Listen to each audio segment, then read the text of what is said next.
नमस्कार, जय Shri Krishna. Hello friends. तो गुरु पूर्णिमा की आप लोग को बहुत बहुत बधाई। जैसा कि आप जानते हैं कि आज गुरु पूर्णिमा का पर्व है। आज गुरु की महत्ता का दिन है। तो आज मैं जो टॉपिक आपके लिए लेके आया हूँ वो गुरु पूर्णिमा और गुरु की महत्ता पर ही आधारित रहने वाला है। तो जैसा कि आप लोगों ने कबीरदास जी के दोहे सुने होंगे, उनने कहा था कि गुरु गोविंद दोनों खड़े काके लागू पाए, बलिहारी गुरु आपने जिन गोविंद दियो बताए। मतलब कि अगर गुरु और गोविंद दोनों आपके सामने आकर के खड़े हो जाएं तो आपको सर्वप्रथम किसके पैर छूने।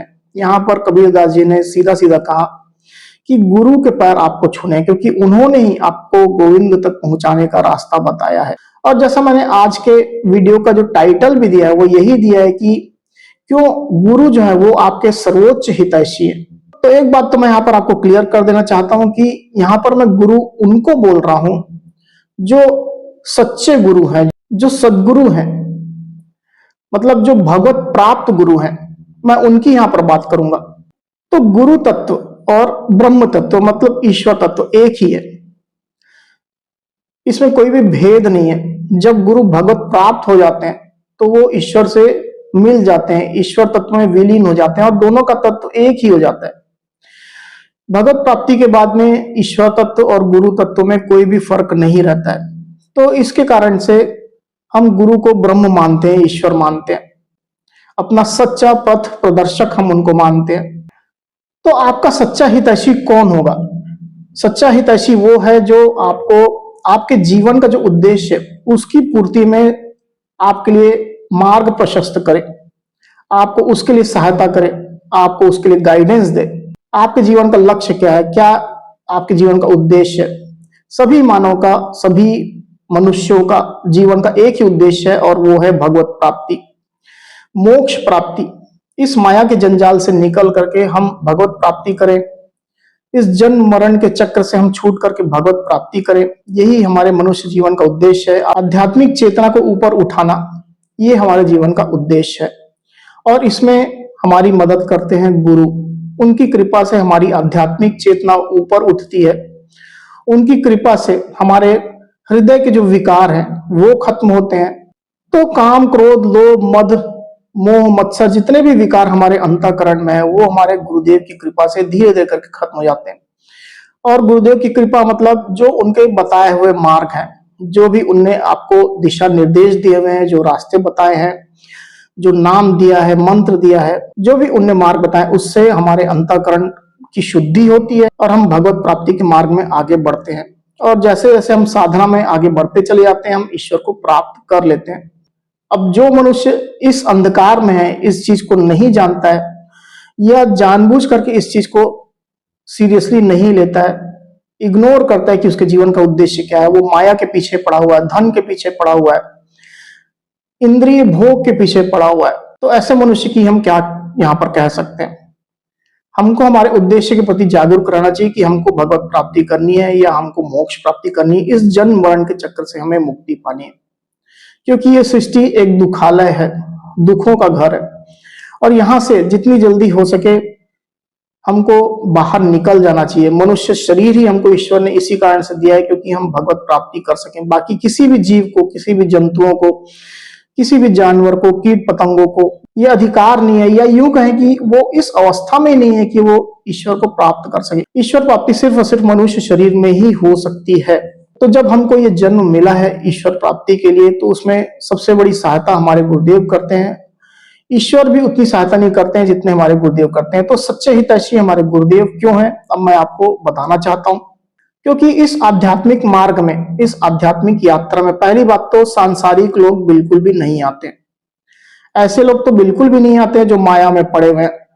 हाँ, अगर कुछ भगवत प्राप्ति के उद्देश्य से आगे बढ़ने वाले साधक या सिद्ध महापुरुष ये आपके जिंदगी में आते हैं तो जरूर से वो आपके उद्देश्य पूर्ति में सहायता करेंगे और उनकी ब्लेसिंग्स, उनका आशीर्वाद आपको मिलेगा। तो सांसारिक लोग तो यहीं पर कट ऑफ हो जाते हैं। सांसारिक लोग में चाहे कोई भी हो, चाहे आपके रिश्तेदार ही क्यों ना हो, वो कभी भी नहीं चाहेंगे कि, या कभी भी आपको इस तरह का गाइडेंस नहीं देंगे, इस तरह की सलाह नहीं देंगे कि आप आध्यात्मिक क्षेत्र में जाएं या आप उस क्षेत्र में उन्नति करें, आप संन्यास लें। ऐसा कुछ भी चीज आपको गाइड नहीं करेंगे। सन्यास मतलब कोई जरूरी नहीं है कि हमको शरीर से ही सन्यास लेना है, भगवा वस्त्र धारण करने, ऐसा बिल्कुल भी नहीं है। सन्यास मतलब मन से सन्यास, मन का जो सन्यास है वो असली सन्यास है। शरीर का सन्यास तो कोई भी ले सकता है, दिखावा तो कोई भी कर सकता है, पर असली जो सन्यास है वो मन का सन्यास है। तो सांसारिक लोग कभी भी आपको आध्यात्मिक क्षेत्र में जाने के लिए उत्साहित नहीं करते हैं, प्रोत्साहित नहीं करते हैं।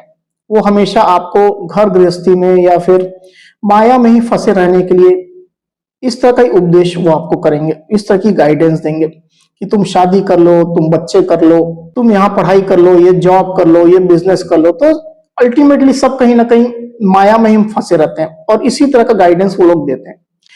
तो ये लोग जो सांसारिक लोग हैं वो पहले ही कट ऑफ हो जाते हैं। ये स्पिरिचुअल मार्ग में, जो आध्यात्मिक मार्ग है, उसमें हमारे कोई भी सहायक नहीं है।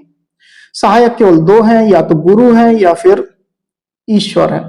अब मैं गुरु को ईश्वर से ऊपर क्यों मानता हूं, और जो मेरे जो प्रैक्टिकल अनुभव है मैं आपको यहाँ पर बताना चाहता हूं कि गुरु जो है वो आपके आध्यात्मिक मार्ग में आपको बढ़ने में पूरी तरह से सहायता देते हैं। और अगर आप उस मार्ग में भटक भी जाते हैं, उनके दिशा निर्देशों में चलते हुए अगर आप भटक भी गए, माया के जाल में फंस भी गए, तो भी गुरुदेव आपको जो है फिर से रास्ते में ले आते हैं। वो आपका सच्चा हित चाहते हैं। वो किसी भी स्थिति में आपको पतन में नहीं जाने देते हैं।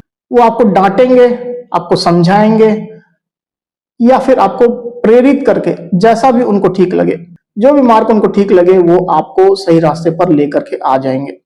वहीं जब हम ईश्वर की बात करते हैं, तो ईश्वर जो है वो जब आप प्रारंभिक साधना में है, मतलब आपकी साधना अभी नई नई शुरू हुई है, कुछ महीने हुए हैं या 1-2 साल हुए हैं, या आपकी साधना को अगर ज्यादा समय भी हो गया है, मान लीजिए 2 साल हो गए, 4 साल हो गए, 10 साल भी हो गए, पर आपकी साधना जो है वो परिपक्व नहीं है, आपकी साधना में वो भाव नहीं है, या आपकी साधना की प्रगति उतनी उल्लेखनीय नहीं है, तो ईश्वर जो है वो आपको भटकने से नहीं रोकते हैं। जब तक आप ईश्वर के सम्मुख हैं, उनकी तरफ देख रहे हैं, उनकी तरफ आगे बढ़ रहे हैं, तब तक ईश्वर भी आपकी तरफ आगे बढ़ रहे हैं। आप उनसे प्रेम कर रहे हैं, उनको प्रेम दे रहे हैं, आपके ईश्वर भी आपको प्रेम कर रहे हैं। आप उनकी तरफ चल रहे हैं, आपके ईश्वर जो है वो आपकी तरफ चल रहे हैं, 10 गुना तेजी से आगे चल रहे हैं, 10 गुना ज्यादा चल रहे हैं। पर जैसे ही आप भटक जाएंगे, मैं प्रारंभिक साधना के केस में बोल रहा हूं, जब आपकी साधना उतनी परिपक्व नहीं हुई है तब की बात मैं कर रहा हूं। तो जब आप प्रारंभिक साधना में हैं और भटक जाते हैं, किसी कारणवश माया में फंस जाते हैं, विषय चिंतन में फंस जाते हैं, विषयों में फंस जाते हैं, ईश्वर भी वहां से आपको भटकने से रोकने के लिए आपको नहीं आते हैं, क्योंकि उनका सीधा सीधा सिद्धांत है कि आप फ्री हैं अपने कर्मों के लिए। अब आपके कर्म चाहे मेरे लिए हो, मतलब ईश्वर के लिए हो, चाहे माया के लिए हो, आप पूरी तरह से फ्री है, स्वतंत्र है। तो ईश्वर जो है वो आपको भटकने से बचाने नहीं आएंगे यहाँ पर। वहां पर कौन बचाएगा? आपके सदगुरु जो है, जो आपके भगवत प्राप्त गुरुदेव जो है, वही आपको बचाने आएंगे, वही आपको घसीट करके वापस आध्यात्मिक मार्ग में लेकर के आएंगे और आपकी साधना फिर आगे बढ़ेगी। हाँ, अगर आपकी साधना छोटी है, कम समय की भी हो, पर आपने अगर ईश्वर को अपने प्रेम पाश में बांध लिया, तो फिर जरूर से वो आपको भटकने से रोकेंगे कि आपने उनको अपने प्रेम में वश में कर लिया है। तो कहीं ना कहीं से, किसी न किसी माध्यम से, किसी न किसी व्यक्ति के माध्यम से, या ऐसी सिचुएशन क्रिएट करके वो आपको भटकने से रोकेंगे। तब के केस में यहाँ पर वो आपकी मदद करेंगे।